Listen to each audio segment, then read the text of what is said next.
Hey everyone, and welcome to another videotaped episode of the Custom Apparel Startups podcast. My name is Mark Stevenson from ColDesi. And this is Mark Vila from Coleman & Company, and today we're going to talk about 4 steps to hiring your first salesperson. And this was an episode I wasn't crazy about the idea of writing it and writing the notes on it, but once I got into it, it is probably one of the most exciting ones. So I'm really stoked to talk about this. It's useful, right? It's really useful. And speaking of you, I want to encourage everybody to sign up for our YouTube channel. So the CAS podcast, we record some of our podcasts on video and we post them up on YouTube. Now we share that YouTube channel with our parent companies, which are Coleman & Company and ColDesi. It's called the ColDesi Coleman is the name of the YouTube channel. And you may not know this, but if you're listening to this on the website or if you're in your car listening, we do a lot of things that will make you want to see the video. Mark Vila does close-up magic sometimes while he's talking. It's great. Tons of times. I occasionally do costume changes. Mark makes lots of comments on beard progression. It's true. And if none of that turns out to be true, we still got you to subscribe to the YouTube channel, and you'll get notified whenever we do actually remember to take or I do the magic tricks. Actually, I don't do magic tricks. But Joe Smalley, our sales manager, does magic tricks. He does legit good magic tricks. They're good, but you know the rule. You should never ask someone to do a magic trick. He will do one. Speaking of sales. Speaking of magic, you're hiring a salesperson. So we get this question a lot. I think it's a very timely topic on the Custom Apparel Startups Facebook group. We are talking to customers all the time on the phone, and they're asking for advice on hiring salespeople. And both Mark Vila and I have a lot of experience in the apparel business and in sales and sales management. You've hired tons of people. I've fired tons of people. Oh my gosh. So we've got some good experience to draw from. And the first thing I want to do before we get into the 4 steps is I kind of want to set up your state of mind right now. Okay. So there are 2 times when people usually post on the groups or they ask us about hiring a salespeople. One is they're so busy they can't keep up and they need to have someone help with sales. Yep. Wonderful. The second is that they're not selling anything and they're desperate and they really need someone to sell for them because they're terrible at it, or they've discovered that they really hate it so much they just won't do it. Yeah, and both of those are a problem. Yeah, that needs to be resolved, and they're actually not by hiring a salesperson. Right. Yeah. Which is interesting. So, what do you have to say about that? I just want to say that if you are in a financially poor position, you have a going concern, a custom T-shirt business, or you're just starting out, then hiring a salesperson when you don't have money in the bank and you don't have any track record of sales is a recipe for failure. I've done it at least twice in my own small businesses, and what you end up with is this kind of feedback loop because you never think the salesperson is doing enough because they didn't come back with big orders the first day. So you end up grudgingly paying them, and they can tell you're not successful, they're not successful, and everybody hates it. Yeah. So don't do it.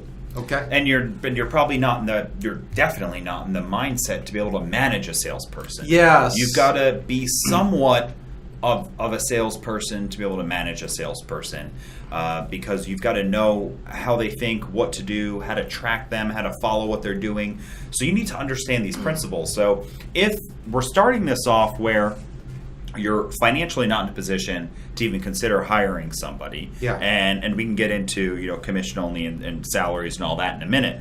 But if you're not in a financial position, if with your business to grow, the best thing you can do is to go back, listen to more of our episodes, go online. How to sell more next month. How to sell more next month is great. Get online, look up some sales articles. There's tons of motivational speakers out there. Listen to them.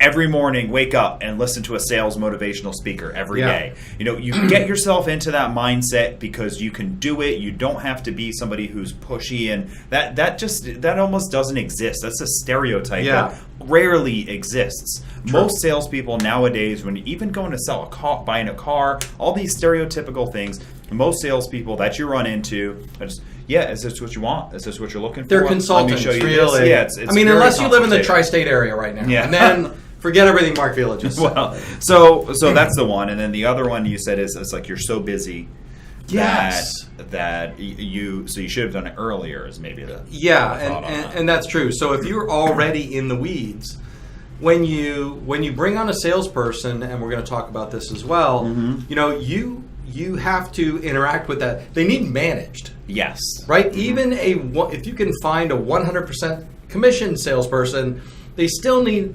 managed. They need to learn about your business. They need you to talk to them about customers, about the situations they find themselves in. You need to be ready to take a phone call from the field.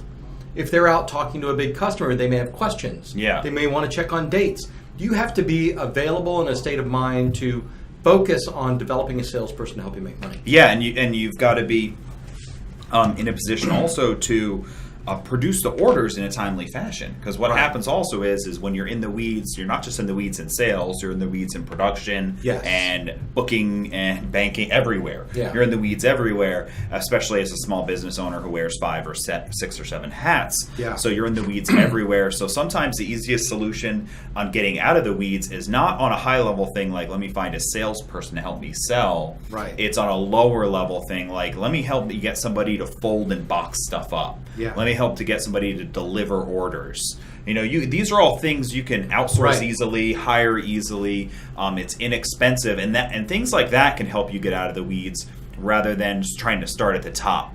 Like, I need to hire a COO. There's a lot of things in between those places, and hiring a person can be a great move. But just keep in mind when you do, also they're not out there trying to sell 2 shirts to one person, right? They're whale hunting. Yeah. They're looking for a 24, a 200, a 2,000 shirt order. That's their goal. So you have to be ready for that on your end. Yeah. But let's talk about the steps. Let's talk about the steps. So step 1 is a little bit of what we just spoke about. It's that you're the first one. Yeah. So the biggest thing that's all startups across the board. And if you read stories about great startup, history of great startup companies and things like that, oftentimes it has to do with one of the founders or one of the owners or the original owner. They were the first salesperson. Somebody does sales, somebody does operations, right? Yeah, or just the owner did everything. You know, the owner invented the idea, created the product, made it, and sold it. So typically what you'll have in common with them is you've got to be that first salesperson. Right. And it helps you do all the things we mentioned earlier. So it listed some things here that I wrote down. Yeah. Even if you don't enjoy sales or don't think you're a salesperson or it's not your favorite thing to do, you've got to learn it as just a part of education to really know how to be successful in your business. You know what? Before we move on, I want to mention we did a podcast, and it's one of my favorite books called The E-Myth. Oh, yeah.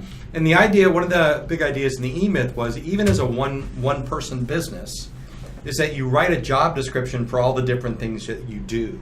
So if you go through that process and one of those is sales, if you do it yourself, then you'll have a good jump start on everything we're talking about. Yeah. Yeah, it's and I forgot about that episode, though. Yeah, that was a pretty good one. So let's see. If you need to understand this as a salesperson, I wrote down a few things here that I think are key. So you've got to understand what are your customers looking for? Who are your customers? What are they looking for? If you're selling local, what's your city or town like? What are they looking for? What's the style there? How are they getting custom apparel now? What don't they like about it? You have to understand your market, and being your initial salesperson helps to understand all the wants and needs and desires of your customers because they're going to tell you. Yeah, then the fancy marketing way of talking about that is, what's your demographic? Yes. Is there a particular group that you're selling to? Are you in a niche market? If you're selling, to motorcycle clubs primarily, do you want to hire somebody specifically to help you with that business, or do you want them to go off on another tangent? to help expand your business too. And it'll help you choose the right salesperson because you can help choose a personality type that will fit in and fit well with your demographic. Right. So a macho type of guy might not mesh as well with if you're selling to a lot of cheer competition type of folks. Yes. You might be better off going with somebody who's maybe in that community already. Right. And a moonlighting first grade teacher is probably not the one that you want calling on the local cycle clubs. Yeah. It's an assumption, but you really have to kind of think about your market, just like what Mark Vila said. What's your market? What does your customer look like? What kind of stuff do they buy? And are you baiting me for more like micro bar examples? No, I already regret it. Once you did it. Now they're brewing. Okay, so what are typical objections you're going to hear? Is one. I skipped one, but I'll go back after that. What are typical objections you're going to hear? Are people objecting about price? Are people objecting about delivery times? Are they objecting about the type of clothing you're about to offer them? Right. The kind of apparel that it is. Why are people saying no? What aren't they wanting to do? So that's a good sentence. Why are people saying no?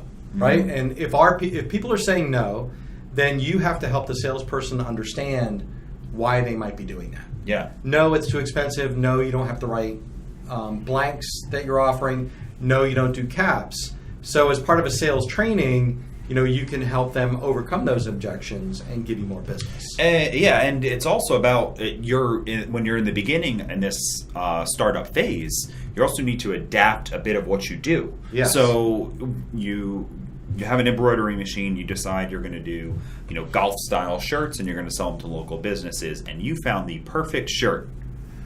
Only you like it. Right. No one else likes it, Yes. So it's not the perfect shirt. It's a perfect shirt for you, but not for your customer base. Yeah. So you will learn these things. They're saying no because they didn't like the apparel, so you change the apparel. So it's not just about how you're going to train your salesperson, it's a huge part of training them, but it's also about just learning and adapting and getting the niche right for your business. Right. And the what is the perception of your market and your competition here? And we'll put these notes or much of these notes in the show notes. Mm-hmm. So if you can't quite follow along, that's okay. You can get it later. But the perception of your business in the marketplace versus your competition is a huge thing to communicate to a salesperson as well. Mm-hmm. And if you'll notice, we're already doing a lot of planning, getting ready to hire a salesperson, because you don't just hire them and say, here's a stack of my business cards, go do it. Yeah. So this kind of what's the perception, so that goes to how you approach the marketplace. Is your main USP, your selling proposition, is it I'm the fastest in the area? Mm-hmm. Is it I have the best service in the area? Is it I have the lowest prices or the newest equipment, or I'm the only one who does these two things? Those things are also very important to communicate to your salesperson, because if you don't give them something, then they may make something up. Yeah. Or they may find a reason to emphasize something that you don't want.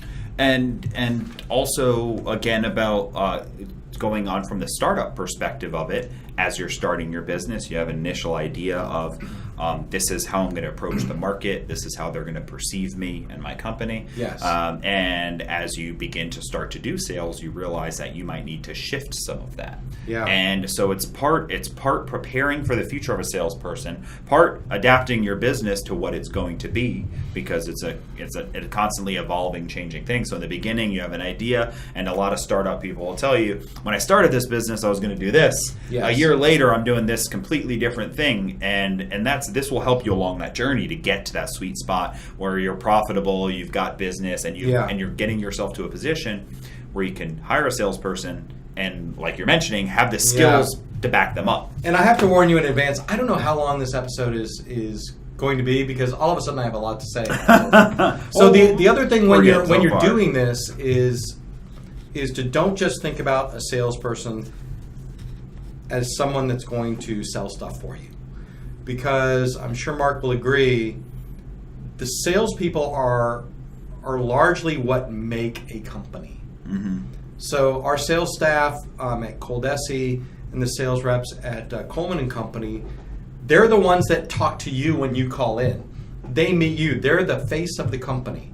If you have good salespeople, then they will help you grow your business, which has been the case for both our divisions. And if you don't, and if you treat them like they're not important, then they won't be, and they can hurt you. Yeah, and they're your brand advocate. Yeah. You know, and you really want salespeople who are going to buy into your company and really want to be a part of it. Yeah. Because that is going to help your company grow, especially when it's your first one. So moving on to in step one, you're the first salesperson. I just want to bullet point here just some basic skills. I put down 4 things that you need to know, and I don't think you should move to step 2 until you know these 4 things. Good. So basic sales and closing skills, just the basic skills to be able to quote somebody and ask for the money. And then get the money. Yes, ask for the money. Yeah, and just ask for the money, and it doesn't have to be a complicated thing. Closing is often the most fearsome part of the sale. But you quote somebody, and then you say, okay, is this good for you? I'd love to get your business. Yeah, and then I'm ready to take the order right now. I might want to think about it. Okay, and then at that point in time is where you learn the skills of the close, where you say, okay, what are you considering? Yeah. Is there more questions you have? Well, I just need to review with my business partner. Okay. When are you going to do that, do you think? Yeah. Monday? Yeah. All right. Can I call you Monday to follow up, shoot you an email, whatever it might be? I'd really like to get this in my production schedule. Yeah. So if I could give you a call on Monday and find out, if we're going forward or not, that would be great. Yeah. And you can just be very nice about it. Yeah. Just and that's it. So learn some basic, and you'll get better. That's the thing, is that this is a skill that at first you stumble. Right. Yeah, as first you'll stumble, and then you'll get better. Second bullet point, have a strong understanding of your customers and their needs. It goes up to what we said before, but you really need to know, what do your customers want? Yeah. What do they ask for? What do they complain about with doing business with other companies? You have to know the core of your customers, and the only way to do that is to get a bunch of them, to have a list of customers to know. Next bullet point, be able to predict a potential a sale will close. This is a tricky one. But I'm smiling big right now on video. You should see the look on my face. I love this one, because what it is once you start to sell for a while, then when you talk to somebody and you hand them that quote, or you give them a verbal quote, you will get the intuition of, is this one's going somewhere, or this one's not. And it's just the way that it goes. And what does it have to do with? It's their body language. It's them giving cues to you. Yeah. How quick can I get it? Okay, well, can I write you a check? You're listening for cues, listening for words, and then also the opposite of that, looking for people who are standoffish. Right. You begin to hear the same excuses, and you hear, all right, when I hear that excuse, that means they're probably not buying. But there's a very real reason, and a great reason, why you want to get good at this, and you want to coach or work with salespeople that are good at this as well, is because they're helping you plan your business. Yes. This is the best business planning. Your sales predictions for what's going to happen next month and the month after, the next 90 days, can make you money, because you can bring in inventory if you see a good deal. You can scale up production staff. You can make sure that you've got all the ink that you need, and all the vinyl that you need in advance of these orders to a certain extent. And that's so important to keep your business running smoothly, to map your growth, and also, it'll end up being a good judge of your salesperson's skills. If you develop a talent for it, then you can spot that in somebody else. Yep, and it's so true. And I love that statement that you made there. And also, you're going to not waste time chasing the opportunities that are probably never going to come to fruition. Yes. And then you want to pass that along to your salespeople as well. Listen, I've talked to this company before. It's probably not going anywhere. Quote them. Right. Quote them, but I found out their brother-in-law just opened up an embroidery business. Yeah, you're going to learn these skills. So, and then the last one is you need to have a sales process. Oh, yeah. And this isn't a complicated thing. You give a quote this way. You confirm that the quote was received on paper, or you email it, or you do it online. This is how you collect payments. These are the payment methods you'll take. This is, after the payment happens, this is the process of how you're going to deliver the finished product. Do you take a deposit? Is it 50%? Do you only do 100% up front? Yes. All of these things, you have a process. How do you deliver? How do you finalize the sale? What do you do after the sale? Do you send them thank you cards? You follow up with them? And these are really important factors. especially actually with experienced salespeople, because they will try to do things their way. Yeah. And it will not be, so people don't get into the sales business and they don't become sales professionals because they're very good at paperwork. Okay? Or that's the way they tend. Most salespeople, they do it as a practiced skill, not as a natural talent. I mean, that's my observation. Yeah. So if you don't make a salesperson give you a quote or a signed order, then they definitely will not. And that could cause you problems. Yeah. So if you don't have to master all of these things, but you need to understand them all before you can move to the next step. Because if you don't understand them to a degree, unless of course the salesperson is part of your foundership, then it's great because you might be you might be the top. The top person in the business. It might be all your money. But one of the people in the founding group who you've partnered with is in charge of that. Great, good for you. But that's not always the case. I just had a thought that there are 10 successful screen printers out there who are going, that's crazy. I just hired a guy I met and he did great. Yeah. Congratulations. Because that does happen. You could find somebody and they could just end up being a great asset and a great, part of your business. But if you approach it in an organized way like we are now, you're much more likely to have ongoing and regular success. I've interviewed, worked with, and worked as a manager of so many salespeople. That all exceptions are great. And it's awesome. You meet somebody, they're hired, they're with you for 3 years, and they're your best salesperson. And that definitely exists. And we don't want to discount any of that. Just like you're going to get big customers almost by accident like that sometimes. Right. You're just going to walk into dinner one day and your server is going to say, "Oh yeah, my dad owns this company." I mean, it's going to happen one day. He needs a million shirts. It's going to happen one day, but we're trying to set you up in a situation where you're going to force this to happen. You're going to create habits to actually make it happen, and not wait for the luck, not wait for just you just happen to have the right person available. Okay, I think I built the defensive fire. Okay, good. We can move on to step 2. And that you got to find your critical mass. You got to find the point where you're beyond a startup. And you actually, if you don't hire a salesperson at this point in time, they're going to crash one way or another. That doesn't mean you're going to go out of business, but it means you're going to get to one of those positions where you really wish you would have done it a while ago. Yeah. So what do you think here? We wrote a couple things down. Yeah, I think this is a good, you've got some good points. So you have to be in a place where you're in growth mode, or you can see it in the near future. And you have a financial goal in mind, right? So what is the goal this year for your business? Where do you see the possibilities? So I think that I can sell $10,000 a month worth of shirts, $120,000 in revenue. I think I need a salesperson. Okay, so do that math a little bit. What is a salesperson going to need to make? How many shirts will they have to sell to pay their own commissions and salaries out of the profits, get you to your $10,000 a month goal, and still have money left over for you personally to make it worth it? Yeah, just in the podcast, we talked about the profit first. Yes. It's got to fit into that tree. Right.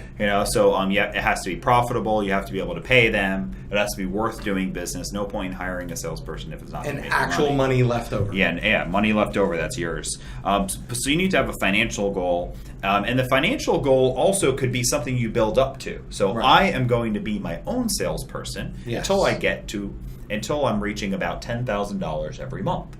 Or the founders are going to be the salespeople, however that works out. Once I get to $10,000 a month in sales, now I'm going to go ahead and hire a salesperson. Why?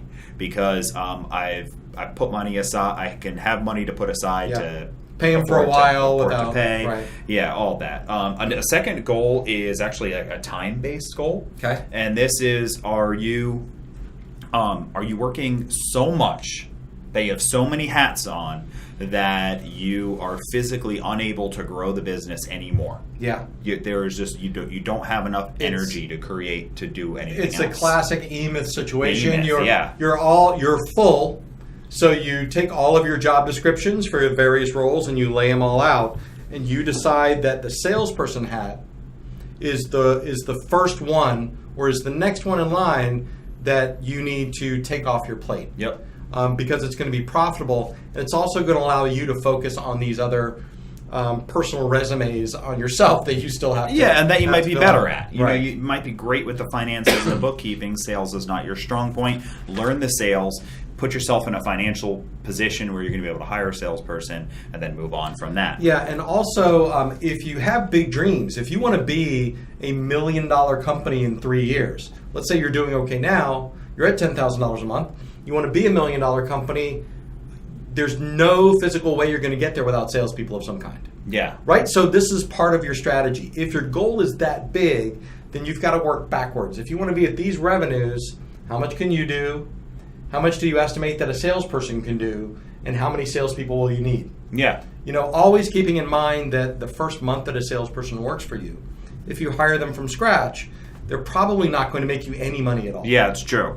And by the way, that if your goal is to be the salesperson for your own company, and that's what you want, this is a different podcast. But you could listen to some other things, but you could take these concepts and turn them into paying people. Nah, just turn this off. Just turn this off. So, okay, here's my litmus test questions to ask yourself and see if you're ready. Yes. If you surprisingly, there are 4 of them. Yes, 4. Okay. I was doing lots of 4s. I understand. If you noticed. Here we go. Here's your. If you can answer yes to these 4 things, then you're allowed to move on to the next step. Okay. Do you have a solid pitch and demo for your products? Do you know how to sell your products? What they are? How to sell them? Yep. What do you offer? What's the benefits? What is the pitch? Because you're gonna have to sell it to a salesperson to get them to want to come work for you. Right. Okay. Is the owner or founder working over 60 hours a week? There's your That's time interesting. break. Okay. So if you're working 30 hours a week, and you're like, I'm going to hire a salesperson. Wait. If you're working 30 hours a week and this is your full-time job. Yes.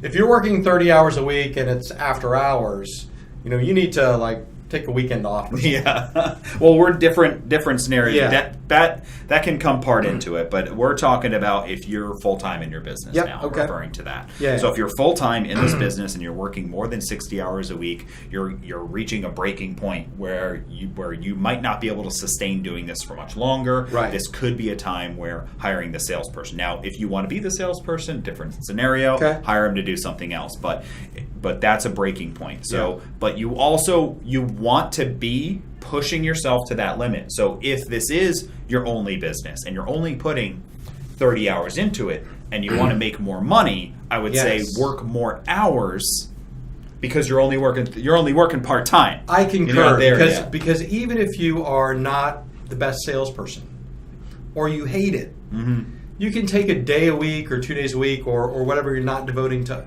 the other activities, and you can go out and you can sell even if it's by accident. Yeah. Just by the sheer numbers of talking to a bunch of people and telling them what you did. And we've got tons of podcasts on that as well. Yeah. Or networking. Yeah. You've got so much time to network. Go to every lunch and event, anywhere where you're going to meet and mingle with people, you go there and you have some cards in your pocket. So take another internal look and make sure that that you have the right reason again for hiring a salesperson. So that's what I think is that. I like it. Is that next. Is your product worthy? Okay, this is I think is what's That's great. That's a good one too. So this is why this is great because a lot of people have this dysmorphia on what they produce is good, if their cooking is good, if their singing voice is good. A lot of people have. I'm back at dysmorphia. Yeah, they believe something is great, but actually it is not great. I feel like all right. The word is dysmorphia. Could I have the root, please? Let's work. You work on spelling it, and I'll go into the next portion. I like what you're talking about with that, and I understand because I get people occasionally that will just think they have the most amazing T-shirt idea, and obviously maybe they've talked to friends and family about it, but they've never shown it to somebody outside the business, or it's a new brand, and I look at it and it's just not good. It's technically it's not good. The graphic isn't good. It's not high enough resolution. There's no particular general market appeal. It's the Nike swoosh, but with nothing behind it. So there are circumstances where either your idea just isn't good, and there also are the same kinds of circumstances maybe it's not a good physical product. Yeah, and really, at this point in time, right? Because you've made it through step 1 and 2, or almost end of step 2. So you've already got customers. You're already selling to them. You're already producing a product that people are purchasing, and you believe that it is good. But you need to really verify this with your customers. So a way you can do it is, is to give them an opportunity to do just an anonymous comment card. Right. It doesn't have their name on or anything like that. They can just, you give them a stamp and an envelope and a blank card, and then how's the quality of the product? Yeah. If you couldn't buy from me anymore, how sad would you be? Ask them these questions because you want to know from your customers that they really like you. You can also get this with just reviews. If you have lots of customers praising you and referring you to more customers, that's a natural sign of that already. If more than half your customers tell other people to buy from you, you almost don't even need that review. But still, it's a good point that you may be able to increase your sales somewhat dramatically just by, if you discover that maybe some customers or a percentage of customers aren't coming back because the designs wash off. Yeah. You may already be selling. You may have that extra business that you're looking for, but you're not offering the right shirt or the right kind of graphics, or you're somehow failing to make the most of that customer experience. Yeah, your process is wrong. So all of it comes in. You've got to talk to your customers about the satisfaction of their product, and you got to really look for those telltale signs, like are they referring you? Are they coming back to buy again?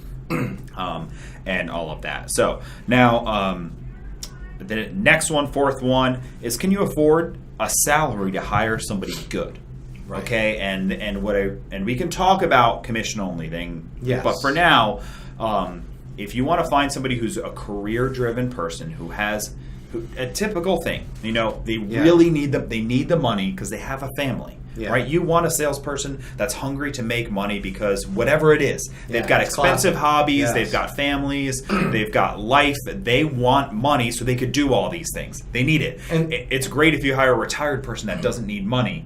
Yeah, but that's kind of the ancient litmus test of a salesperson is, they will sell if they really need the money. Yeah. Right? If they don't, if they're doing it like part-time for fun, or any scenario that leads to them not actually having to make their mortgage payment, then they're probably not going to perform as somebody that's in that situation. Yeah, that needs it and wants it. Somebody who's like, I got family, I got family to take care of. I've got a boat that I really want to buy. That's our family goal is for next year to buy a boat. So we need to save up, this amount of money. The person who has all these goals is going to be hungry to reach that. Mm-hmm. So, but anyway, if you want to hire somebody that's good, offering out a salary that you can pay somebody, a small one, a reasonable salary that you can pay somebody to say, come on board, I'm investing in you, is going to open up if you're looking at a pie chart of people looking for sales jobs,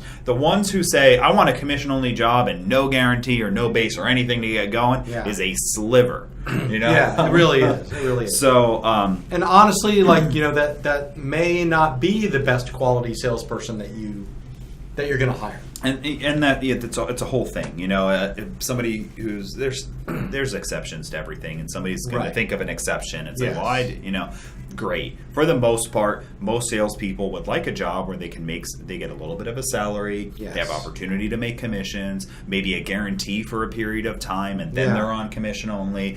All of that's fine. But people want to be able to say, I can take this job because I've got to pay my bills now. Yes. I've got goals now. It's going to be more rare to say, oh, money?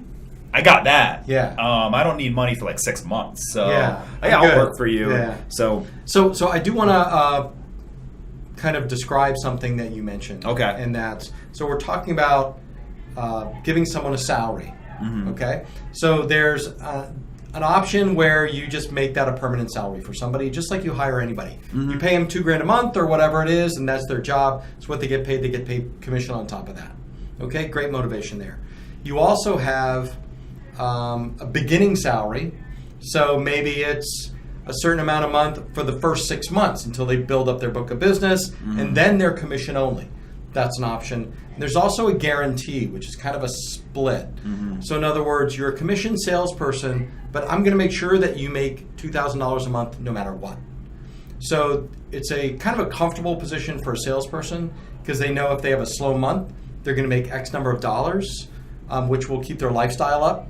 But it also gives them the opportunity where I hope they never need to rely on that because they're making so much more money in commission. Yeah. So that's a salary, kind of a starting salary, and a guarantee. Yeah, and a guarantee is also, in a nutshell, it's I'm going to pay you $3,000 a month for your first 3 months, and you got to start paying me that back to me out of your commissions. Yeah. Okay. The big difference between paying somebody a salary and not is typically going to be the percentage you're willing to give them for a commission. Yeah. So however, I just find most salespeople, for the most part, unless you're selling a really high-end product that Base offers salary. a really large commission, Yes. then typically they'd like a base and make some money. And you just need to just do the math on what does that sound? What does that mean? But the point is that you have that money in the bank and that you're comfortable, you're investing in this person because it could be 90 days. 120 days. Yeah. Before they catch on. So if you're going to say 2,500, if $30,000 a year, I think is a nice number. Yep. Could be 20, could be 40. I mean, it depends on where you live, right? But whatever that number is, think about that number. Think of and you can find out all this information by doing research online in your area or going on job recruiting websites and seeing what people are paying in your area. I mean, you can do all your own research on this, but you can go to an agency and ask them. What would I need to pay? There's a lot of ways to do research, but anyway, let's just use the $30,000 a year, $2,500 a month. You're going to want to have money in the bank to pay them $2,500 a month if that's the salary you're going to offer them, and assume that you're going to get zero of it back for 90 days. And because there's going to be costs involved, they're going to make some sales, but have some goals. And you should have that ready to go. Can I kind of split the difference here Sure. for a second and talk about? So there are reps out there who might be in a similar business. Mm-hmm. So if you get somebody, for example, that is used to in the Tampa Bay area, they sell promotional products. Mm-hmm. So they call on universities and colleges and big businesses, and they're already in that business as kind of a freelancer for somebody else. If you can piggyback on that, that might be a circumstance where you won't be paying a salary. Yeah. You'll just be paying a really aggressive large commission amount. Because when that person goes in to talk to an account about one thing, then they're just letting your products kind of tag along. Yeah. That can be a very successful option. So, and that's actually where one of the things we talked a little bit about earlier that I wanted to say I think is the best option that's beyond luck, because we talked about the luck thing. You just ran into the right person who's commission only and naturally driven to just make a ton of money and don't pay me, I'll take care of myself, and is actually good at it and actually will show up and won't disappear on you. Right. All of those things. But if you want to actually make it happen and say, I really want to get ramped up faster, I don't have all of the steps, but I feel like I'm really close. Yes. The money's a risk. I don't want to take that risk. I'm risk averse. I'd rather put the money elsewhere. I got you. I really would say you've got to hire somebody who's already selling something like promotional products. They're ready, sell freelance. Maybe they are another business that sells a bunch of things. They don't sell what you do. Yeah, so you say, hey, great. I'll wholesale through you. But the thing about this is they're going to be used to making, if they're selling promotional products, if they're reselling signs, whatever they're reselling and doing, they're going to be used to making 25% to 50% range, depending on the product they're selling. What they're selling. So you need to be prepared to say 25% of my sale is going to be my commission to them. And fine, that's part of the downside of doing that business is the larger commission. The good thing is it's almost no work for you. Yeah, and you can find those people frequently just by talking to your customers. Mm-hmm. Like, is there a salesperson that you deal with that you would recommend for my company too? And that's a great way to get introduced. You're already in one of the same accounts, so it's likely that they'll know your target customer, and they'll easily slide into your business. Yeah, and you could do research on this as you're talking to customers. You notice that they've got pens. Hey, where'd you get those pens and awards from that you have here for your sale? Oh, we get it from such and such company. You look them up online. You find out they don't offer any embroidery. You do embroidery. Then all of a sudden you go to them and you kind of make the pitch. Hey, I'll wholesale for you, and they may already have kind of a sales setup ready to go. Right. So let's reiterate the four things one more time. Sure.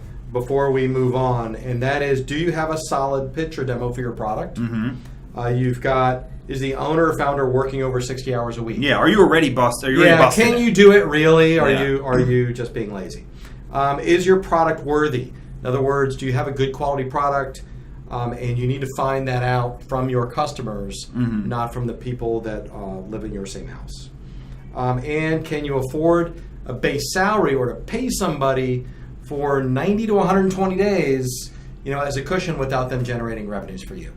Yeah. Keep in mind it's an investment. Yes, it's an investment, and sometimes investments don't work out. True. And sometimes, and the thing is if you say 6 months is how much you've got saved, which would be a great number, that also means that you could have somebody that works for 30 days, and then you kick them out, and you get a new person, and you've still got 5 months. Yes.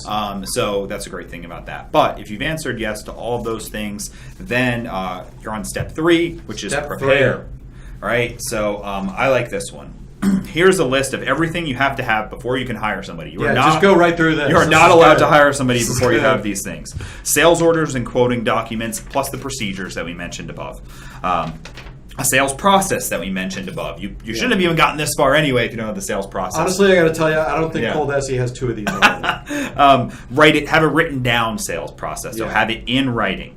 A client profile. You want to be able to explain to a potential salesperson who your clients are, who your demographic is, a profile of who you mainly sell to. Are you going to offer leads or cold calls? How are you getting customers? Is your sales? Yeah, go ahead. This is a really big deal because sales organizations are completely different. Yeah. So, for example, ColDesi is set up where we do tons of videos and we do a podcast, as an example, and we do a lot of paid advertising. So none of our salespeople spend their days picking up the phone and calling businesses to try to see if they're interested in our equipment. Okay. On the other hand, there are some businesses that don't do much or any of that. They don't have incoming phone calls. If your office is quiet, unless you make something happen, then what you're looking for is more of a hunter, somebody whose job description is going to go knock on doors or make calls. Yeah, and both of those are very viable sales jobs, and both of those are things that some hunters are bored with leads. People who work leads really well are not as aggressive as the hunters. Right. I think is it a hunter-gatherer thing? It's hunters and farmers. Hunters and farmers. That's it. Hunters and farmers. But anyway, just know what that is. Know what you need. Is your phone ringing too much, or is your phone not ringing enough? So a compensation plan, you have to have a comp plan. You have to know what you're going to pay them. You have to have a commission structure. Maybe you have tiered bonuses or not. I mean, these are all things just to consider, but do all the math on that. And those commissions are anywhere going to be from 3 to 30% typically. Google it. Yeah, Google it and I talked to a staffing agency locally to find out what you should be. Yeah, or go into the Custom Apparel Startups Facebook group and type in sales commissions. Yeah, in the search bar and see what people say. So quota, you've got to have some quotas. What goals are you going to have for the salesperson? Okay, I like that better. Yeah. So goal is the positive way to say that. Yeah. we really want you to hit this amount of money in sales or this many number of garments sold. A quota is more like if you don't sell this many, then we're going to slap you or fire you. I mean, you will. That's going to happen, but that's the way you say it. But you got to have a goal because the reason that you have this goal is because you've already done the math to say this salesperson is profitable if they sell X amount of dollars in apparel a year. Yes. So they need to sell whatever the number is. Let's just use an even round number. $100,000 is the number that you need for them to sell to pay the salary and commission, all the numbers you worked, plus the risk involved in hiring somebody and some HR things you might have to deal with. So anyway, you give them a goal. All right, in your first 30 days, you have to sell $1,000 in apparel. In your next 30 days, you've got to sell $5,000 in apparel. Every month after that, you have $10,000 as the minimum that you've got to do. Yeah. And you have up to 6 months to get to that $10,000. Yeah, not that you're going to fire them immediately if they don't, reach those goals, but at least you've got a benchmark to have a conversation because now you'll know if they're being successful. From a number, not just because you like them or they seem busy. Yeah.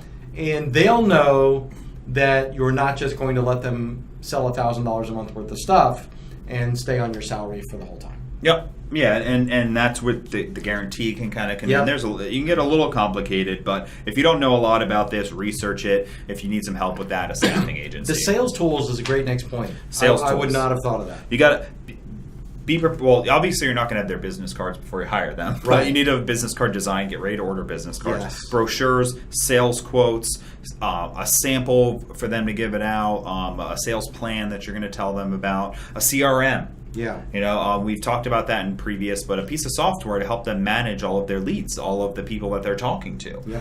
Not just a notepad that if they walk away, all of the notes are gone because they're in scrap pieces of paper and napkins in their car. Let me tell you, if you're, and this is almost unavoidable, but if your salesperson has all their own notes and they use their own cell phone to conduct business, and all they have from you is a price sheet and a business card, then those are your salesperson's customers, not yours. Yes. Right? Because they can just go somewhere else. They can just go ahead and swap out your price sheet for another company's price sheet. Yes. So that's why, maybe you provide them a cell phone. Yeah. And I mean, these are things to think about. There's a no compete. Yeah, you can have you can have something like that, but maybe you provide them a phone. It's Or maybe you're just an amazing place to work. That should be what it should be. Yeah. But you provide them all the tools they need so they don't feel like it's them. They feel like they are a partner in your business and they Yes. work for you, Yeah. not that they alone are doing it. Yep. That's the downside of also the person that you pay nothing but commission, because that person might just say, you know what, I sell a lot of embroidery. I wonder if I can make some money checking out this No other shop loyalty, down the right. road. They're not loyal to you. The person that works for you is going to have some loyalty, especially if they feel that the company is they're not their own owner, Yeah. but they feel like it. They feel like that. And let me just tell you, like in Yeah. a lot of successful businesses, there's a salesperson very near the top. Mm-hmm. Right? So if you are hiring a salesperson, think about that you're not just hiring somebody to peddle your stuff, but this may be somebody that you're truly partnered with down the road. Because the more you grow, the more salespeople you're going to need. You're going to need a sales manager. Mm-hmm. You're going to need a director of sales. You're going to need a VP of sales. Hopefully you can find somebody that you can groom to be really an integral part of your business future. Yeah, and if a lot of folks, they want to remain relatively small, so it's great to have this person that's ingrained into your business to say, Yeah. no, I don't really ever want to grow more than 10 employees. We're small town people, small business Yep, people, and that's yep. all we want to be. Great, then that's more of a reason to get this person really locked in Yeah. as part of the team. Because then part of they'll the stay family. there for a decade. They'll stay or, there forever, yeah, and they'll work with you forever, and they'll come back with feedback. If we do this, we can sell more and work together. And I want to paint a good picture for if you find the right salespeople. And with that kind of long-term future in mind we've got how long have the salespeople here with ColDesi and Coleman and Company been part of the company? We've got people that have been here for 11 years at least. We have more than a few that have years. over 10 years. Yeah, it's crazy. Yeah, so they become a part of the business, and, Yep. and all of the things above that you've done, first of all, make them feel like they're actually working for a company that cares and really wants to grow. Yes. They feel stable. They feel safe.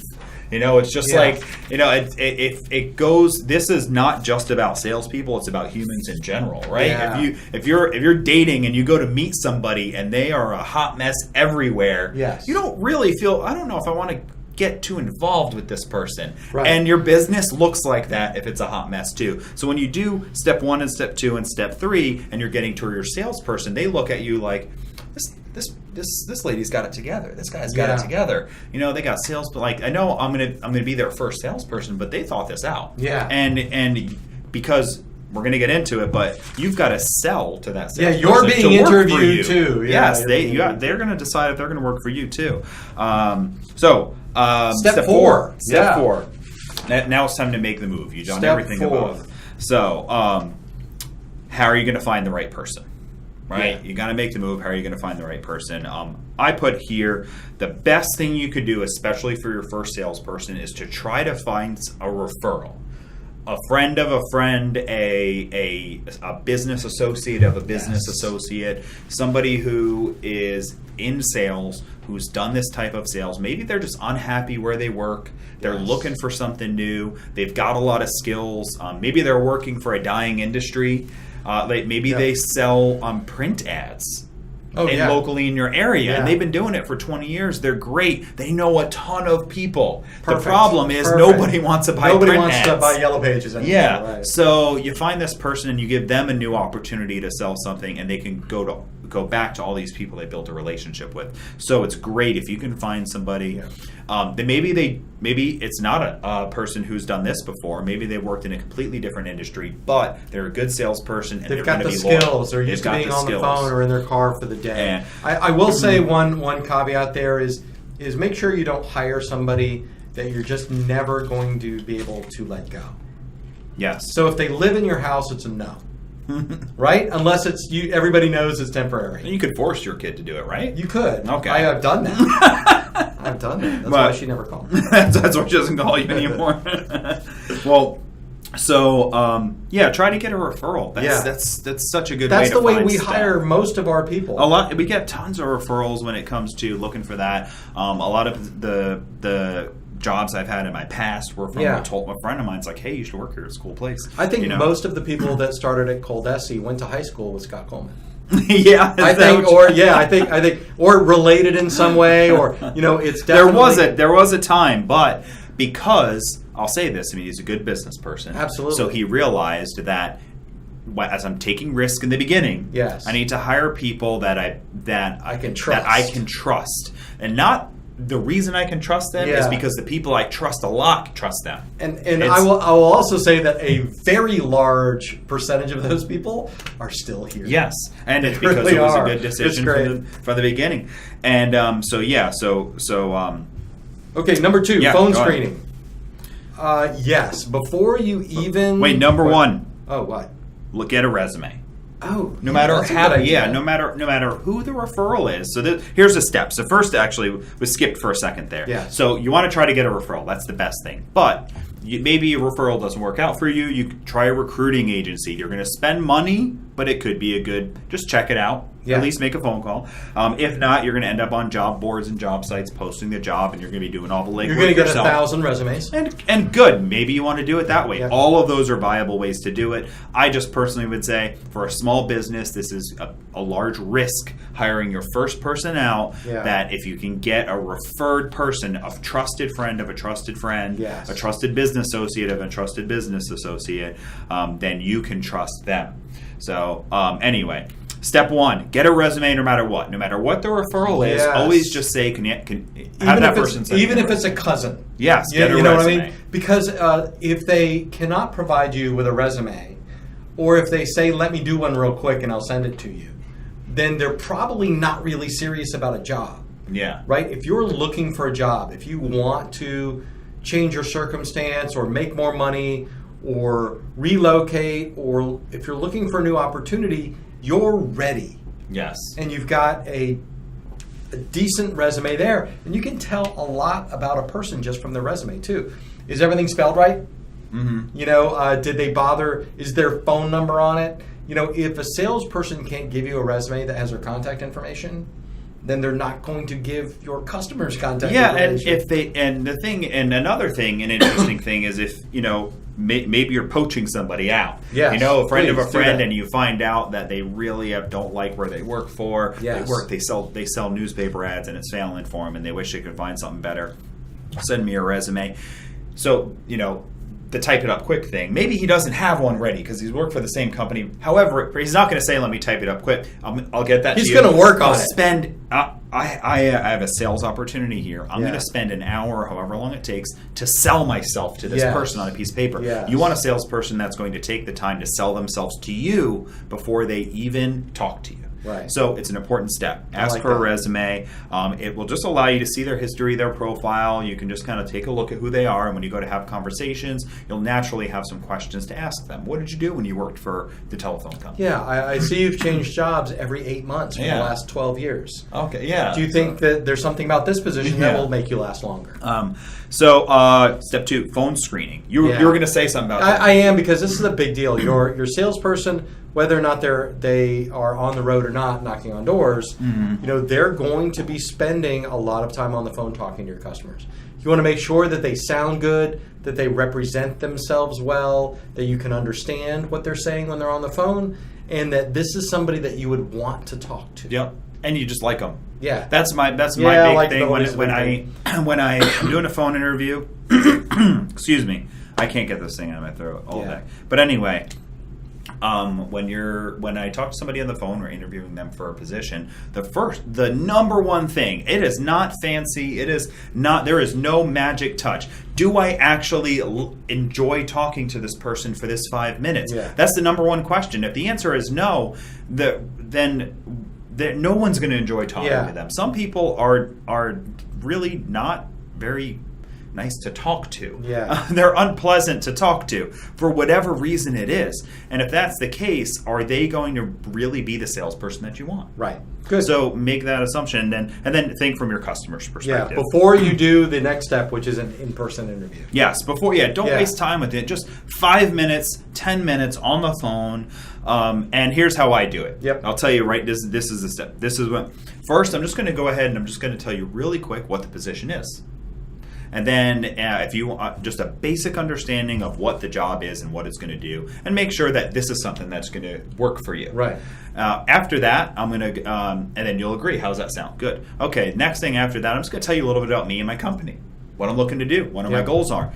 And then I'll make sure you're good with that. That sound good? Yeah? Okay. And then I'll ask you a couple questions about you. You kind of just give me a pitch on what you're looking to change in your life. And I word it like that. What are you looking to change? Because they're coming to you for a new job. So these are the 3 steps I take. For one, I want to weed out all the people who actually don't want the job.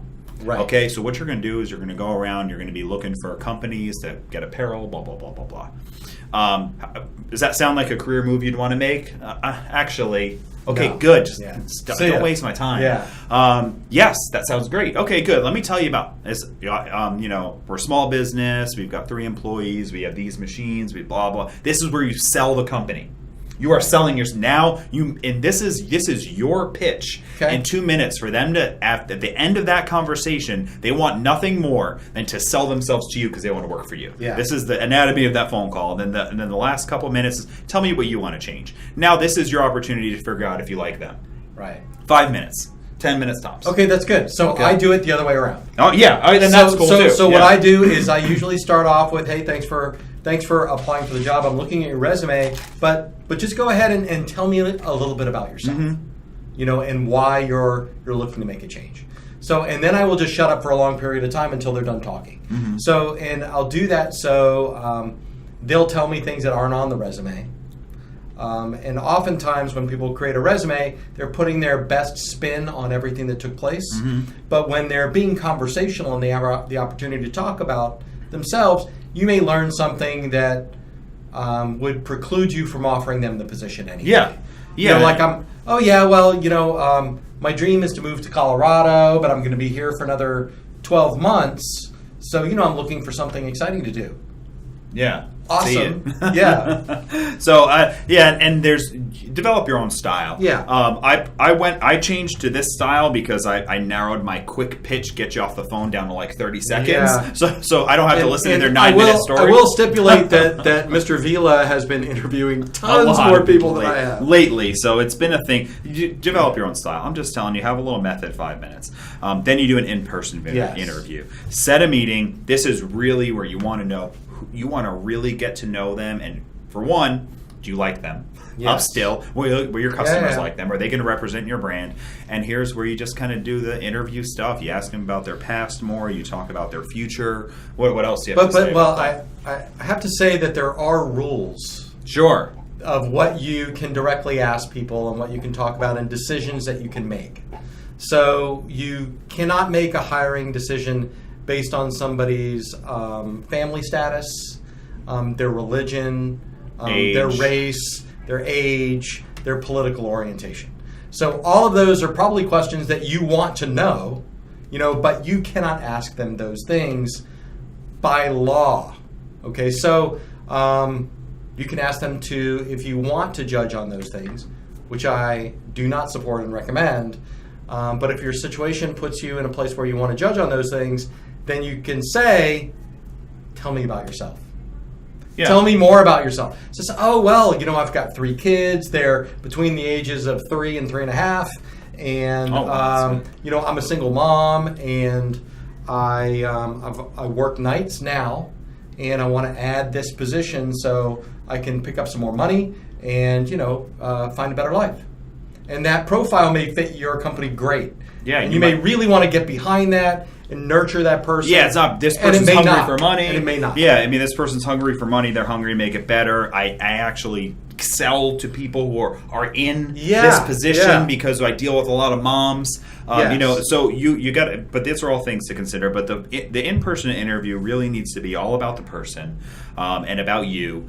And I find it's a balance of selling you and then selling you. It's got to be, you got to find that balance. I've been on interviews where I went on an interview and I got drilled for 30 minutes.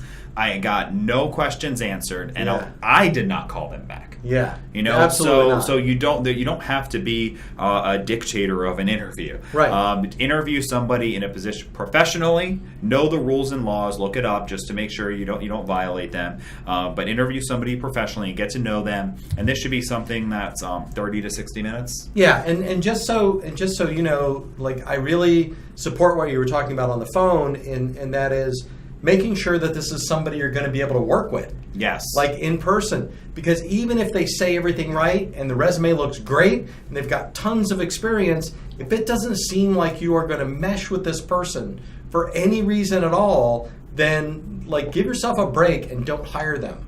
Yeah. Because you're going to be tied up with that person. You're going to be paying that person.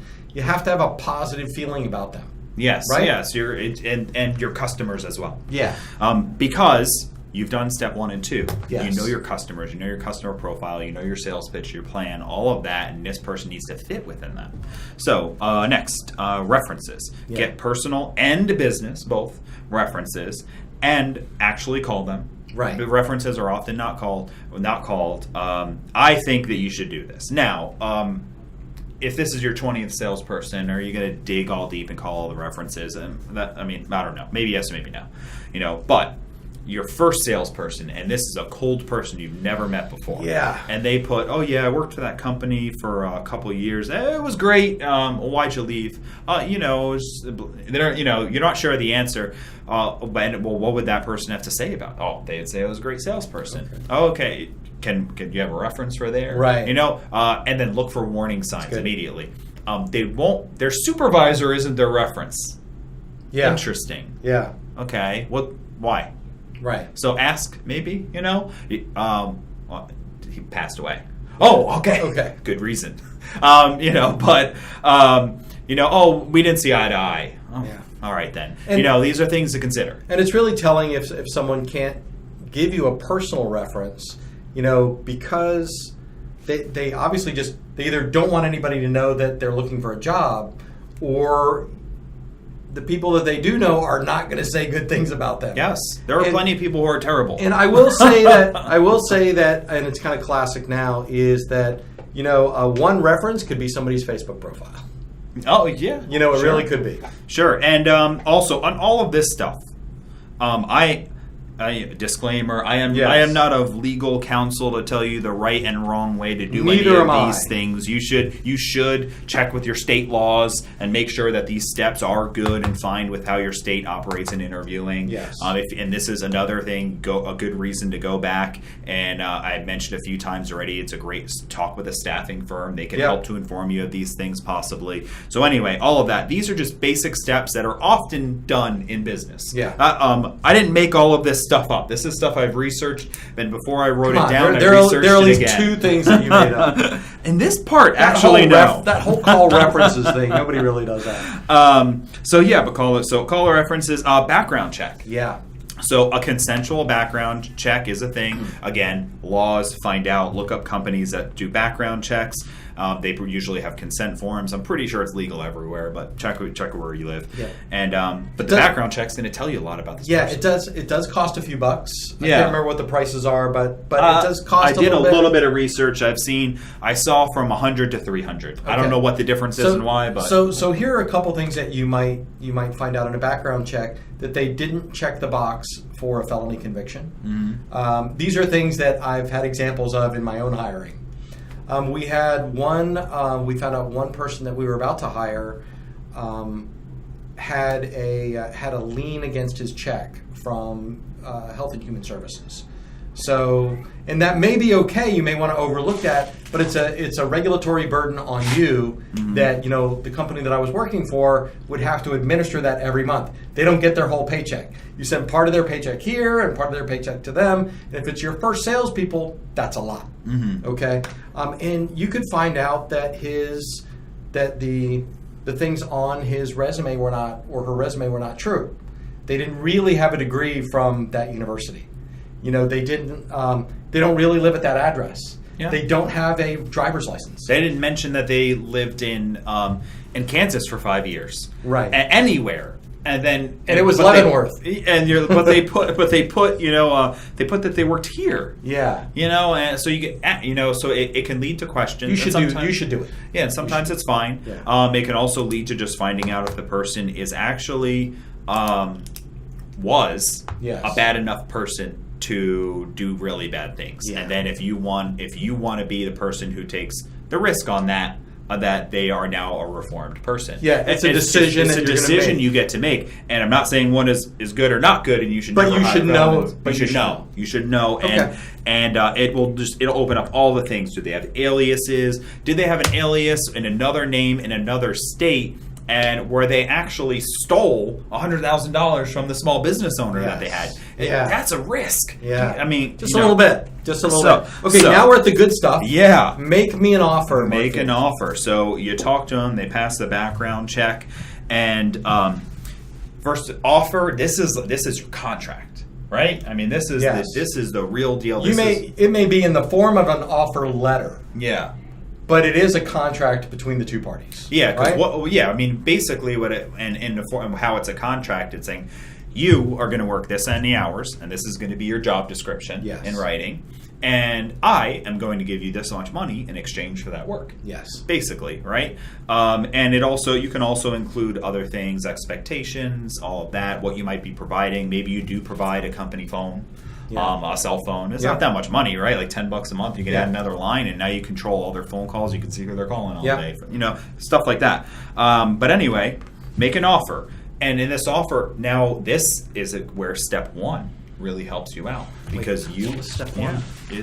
You are a salesperson. Yes, that's it. Okay. You are a salesperson and a closer. You've got to get this person to commit their life to you at this point in time.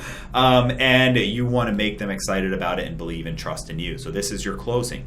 Here's the offer I'm going to make you. I want you to come on board. We're going to do great together. Here's the things we're going to do. I know you really have these goals. They align with my goals. It's perfect. Let's do business together. And you do it verbally. You put it in writing. I like the idea of putting it in writing and have them sign it. It's not a bad thing to have. No, absolutely. And then this way, there's no discrepancy and some, again, the same reason. Go back to like 1,000 of our episodes where we say to customers to never give a quote verbally and then start doing work. Yeah. Put it in writing because it's not so much anyone's going to think anyone's a liar, more so misunderstandings. Yeah. So. After you hire a salesperson, 2 goals. I kind of made this up, but I kind of read it somewhere too. I'm reading it as we're talking. Get reports, data, and info from them every day. Okay. So I think that's a reasonable first 30 days kind of a thing. Mm-hmm. So if they're in the office, you can observe them and find out, but you really should have the conversation with them every day. Mm-hmm. At the end of the day, saying, okay, so show me a list of the people that you talked to or went to see, and tell me what happened. Let's you're kind of using it as a coaching opportunity, rather than I want to make sure that you did 180. Yeah, just tell me how today went. Yeah. What did you hear? Some new objections? Did you hear some new positive feedback? Did you have any good leads? Did you learn anything new? Learn anything new? Is there something that is there more tools I can provide you to help you tomorrow? So it's for you, it's for them. But really, it's for you because this is your business. And you want to make notes. So if they are an outbound salesperson and they said they managed to talk to 12 people, being out on the road, and they've written down those people, then you want to see, okay, did he do 12 people tomorrow? Did he do 13 people the next day? Did he do 25 people the following day? Or is it 12 people today because he was excited, and then 8 tomorrow, and then 3? Yeah. So you need to keep up on these metrics, their sales metrics. How many people did you see? How many people did you talk to? How many people did you quote? And how many people bought? And this is actually where I think I think I'm ringing. Is that you? Live. I am. All right. Oh, and it's my daughter calling. She will call 9 more times in a row. So go ahead. I need to. Let me just have. Let's talk. We're doing it. Sure. Hey. I'm recording a podcast right now, so can I call you when I'm done? Yeah. All right. You want to say hi? Oh, yeah, sure. Say hi. You didn't actually say it. Hi. Okay, bye. All right.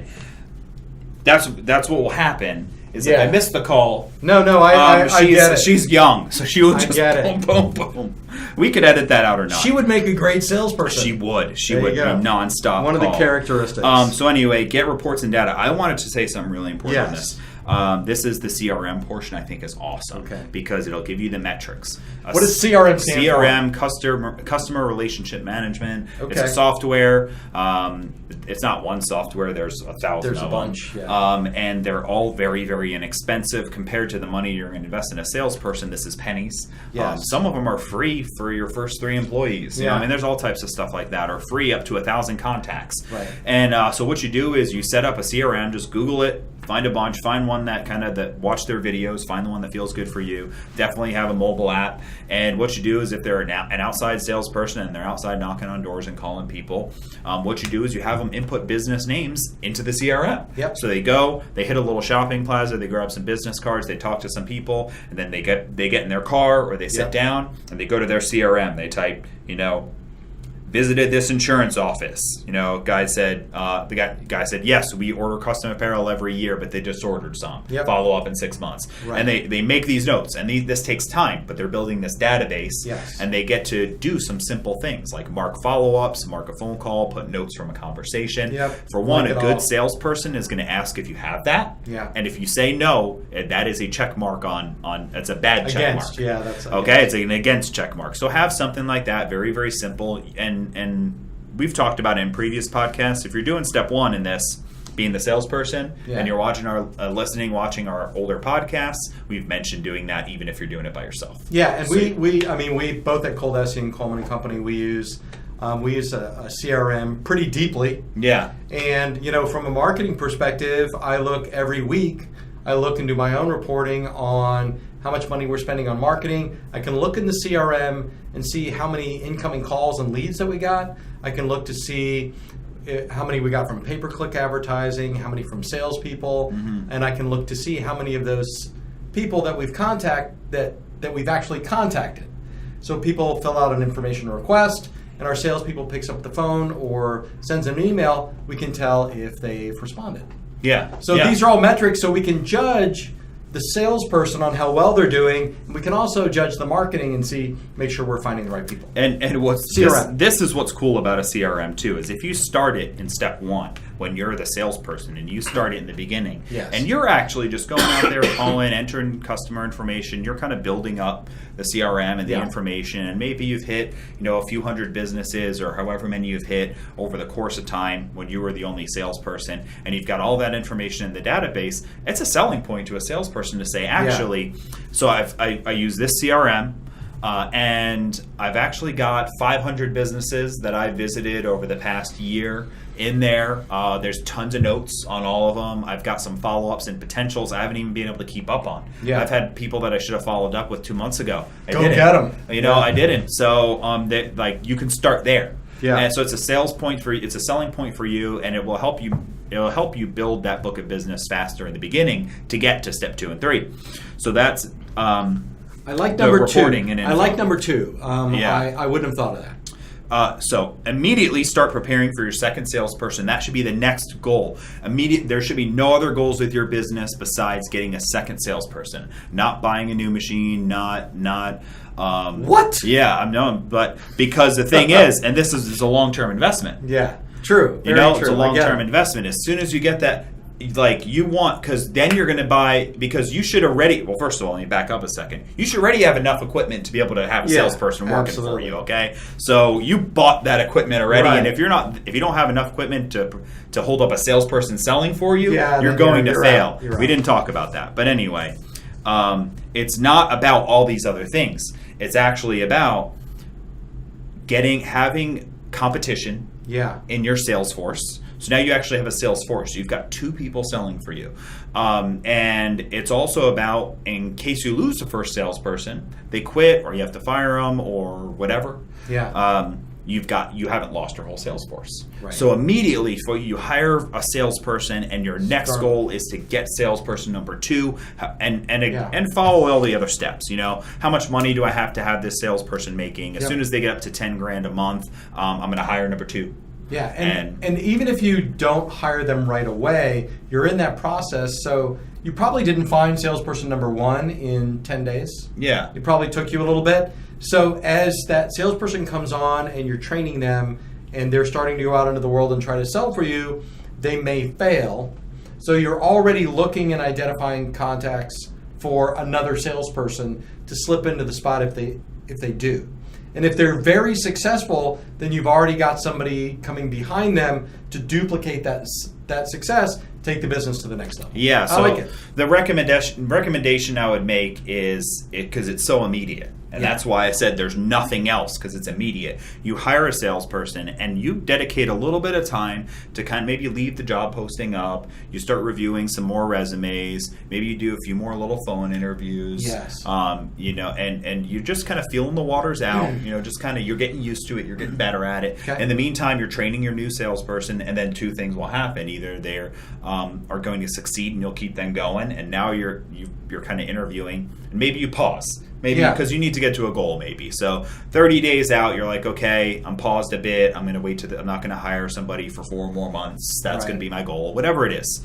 But it's that idea. But you got to have the idea to get there. It's the idea that another salesperson is right behind you. Yeah, and too many other things come into play where they're going to sell so much that you need another machine, or they're going to sell so much you need to hire another production person. Yes. So you're going to have these road bumps, but you need to have the focus of salesperson number 2, and that's going to be where you're going to take your business to the next level, because now you've got double the force, double the people. I got to say, even though the Custom Apparel Startups podcast is now 77, I really feel like we still have a lot to offer. Yeah. I'm glad we didn't just hang up the towel. I think we're still providing some good content. Yeah, this is exciting. We've got our next episode kind of idea planned out. Yeah. So we're going to tweak that out, and we'll be seeing you guys really soon. I think we're ready to wrap this up. We are. Just if you haven't already, pull over to the side of the road and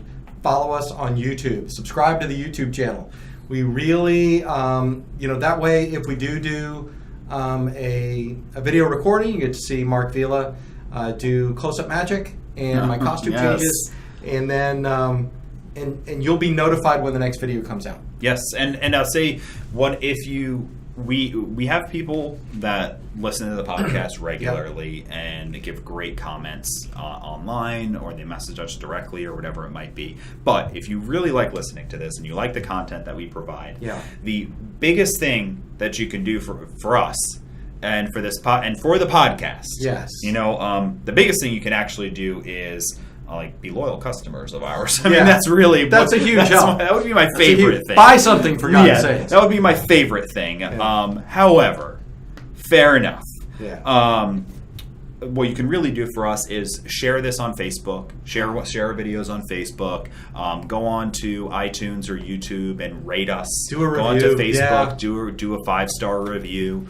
It really helps us to increase our reach. It helps us to be able to continue to produce this podcast. It takes a lot of our effort and time and money and everything to continue to do this. So in you doing that, it does its job. The job of this podcast is to It's to inform our customers, get them more successful, help new people who are in this business trying to be successful, be a part of this family that's successful, and again, turn into customers of ours, turn into customers of our customers, turn into business partners of ours. It's a community thing. So best way to help that community out is give us great reviews everywhere you can. Yep. Head for customapparelstartups.com and listen to all 77 plus hours of content. Yeah. You This one is a plus for sure. You can also take our course on how to get into the custom t-shirt business and our brand new one on GIMP custom t-shirt design. It's awesome. I forgot about that. No, it's great. It's I because didn't we forget just about launched it. it. Anyway, this has been Mark Stevenson from ColDesi. And Mark Vila from Coleman & Company. You guys have an amazing business.